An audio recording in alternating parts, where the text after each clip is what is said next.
In order to see the contribution rates for the Enhanced CPP, we need to use these two upper bands.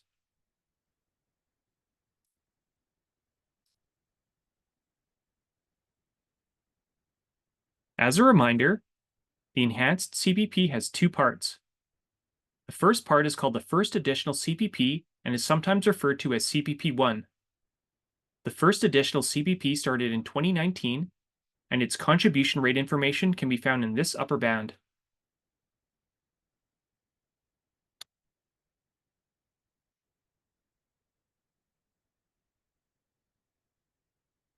Contributions for the First Additional CPP were gradually phased in over 5 years.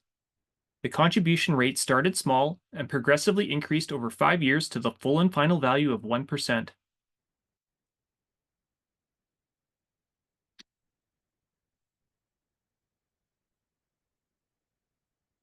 Smaller triangles are used for the first 4 years to indicate that these years are part of the gradual phase-in and that the contribution rates during this time are smaller than the full and final value of 1%, which took effect in 2023.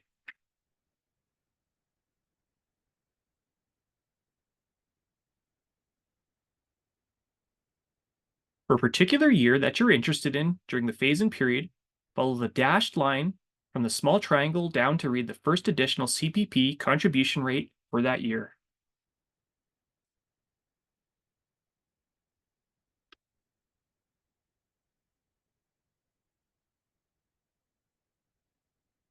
For the second part of the Enhanced CPP, which is called the Second Additional CPP and is sometimes referred to as CPP2, the Second Additional CPP started in 2024, and its contribution rate information can be found in the top upper band.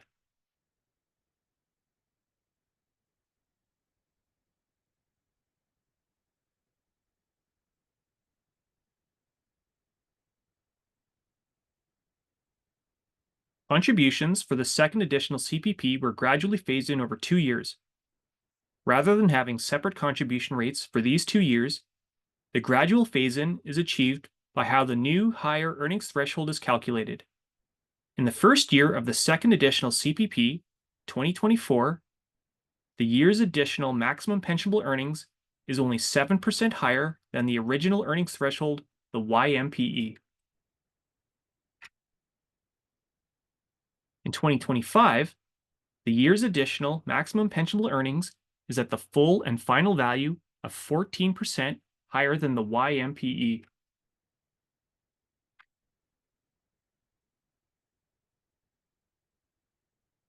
The corner is clipped on the top upper band to indicate that the year's additional maximum pensionable earnings is lower in 2024.